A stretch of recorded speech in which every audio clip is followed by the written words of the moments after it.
Bon matin tout le monde, bon matin à mon, je vais dire à mon réseau, à ceux qui m'écoutent en diffusion ou en rediffusion. Merci d'être là, merci de vos likes, merci de vos partages, merci de me le dire.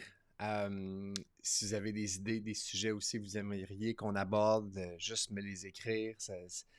Ça fait toujours plaisir d'avoir aussi une vision externe. Ce mois-ci, par exemple, c'est un mois où on va parler beaucoup de croyances, soit des croyances qui nous aident, des croyances qui nous supportent, ou encore de croyances limitatives, des croyances qui nous empêchent d'avancer. Et avec le sujet cette semaine, ben en fait aujourd'hui même plus précisément, on va parler des croyances limitatives et de la solitude. Qu'est-ce que je veux dire par là? C'est que dans certaines croyances qu'on a, plusieurs personnes vont avoir la croyance suivante, c'est que de rester seul. OK? Donc, c'est quoi l'utilité de rester seul?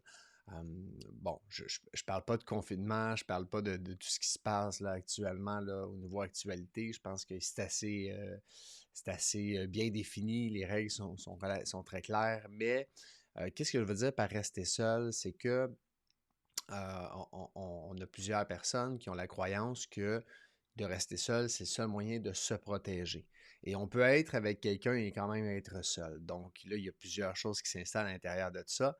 Premièrement, une des croyances, c'est que tu vas avec quelqu'un, si tu t'ouvres à quelqu'un, tu te mets en danger et tu risques de souffrir. L'autre croyance, c'est je vais rester seul parce que j'aime pas le rejet. Donc, je suis sûr de ne pas être rejeté parce que je reste seul. Il y a personne qui est bon pour moi. Je trouve pas personne qui est bon pour moi. OK, ça, c'est une croyance. OK?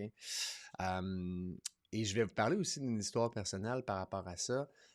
Si je m'ouvre pas, si moi, personnellement, je j'ouvre pas mon cœur, par exemple, ben, je suis sûr que je ne serai pas blessé. Oh, OK. Ben, je fais une parenthèse aujourd'hui sur celle-là parce que c'est que j'avais avant. Donc, je vais vous expliquer qu'est-ce que ça a eu comme impact. Mais on a des croyances comme quoi être seul, c'est mieux que d'être avec quelqu'un. Donc, ça, c'est plusieurs croyances. Si vous vous identifiez dans une de ces croyances-là, ben, n'hésitez pas à continuer. Si vous allez voir, je vais donner des trucs aujourd'hui par rapport à ça. Je reviens aussi sur la vidéo du 1er et du 2 avril où est-ce qu'on montre comment les identifier, nos croyances, et la vidéo du 2 avril qui montre comment passer par-dessus. Donc, c'est un processus qui n'est pas simple, mais qui est efficace et qui fonctionne.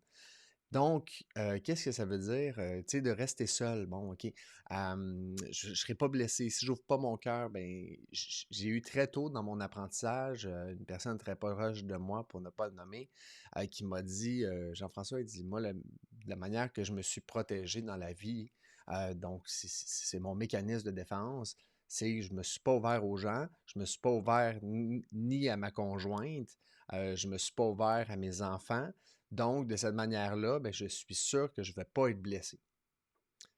Fait que ça, c'est son mécanisme de défense. OK?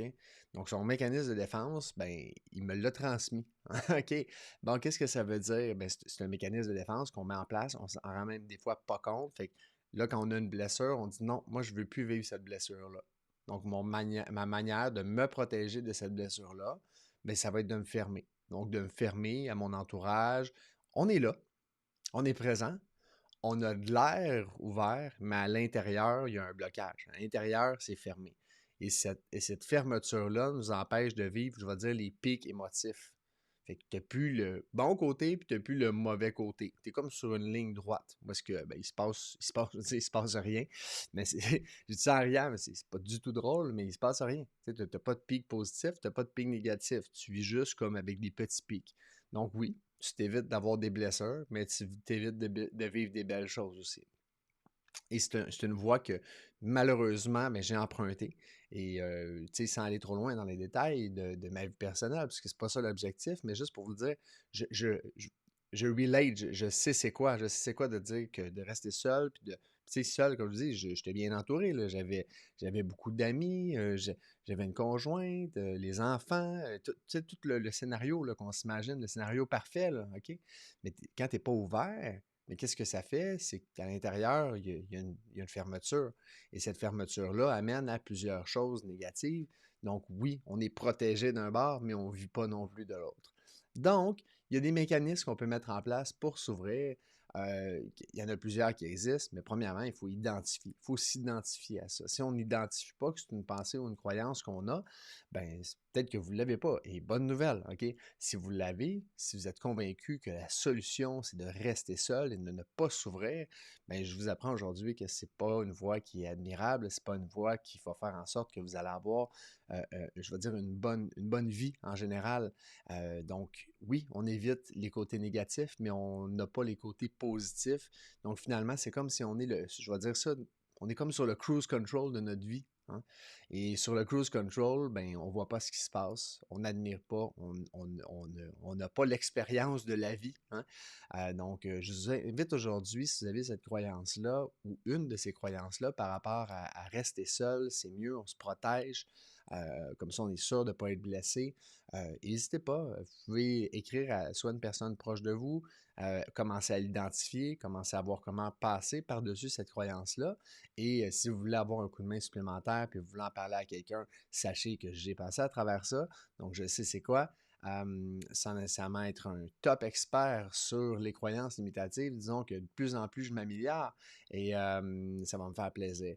Donc sur ça, je vous souhaite une super belle journée. On part du pompier, on est en train de changer pour le mieux et d'améliorer notre vie à petit feu. Et je vous dis encore merci d'être là, puis on se dit comme ça, à très bientôt.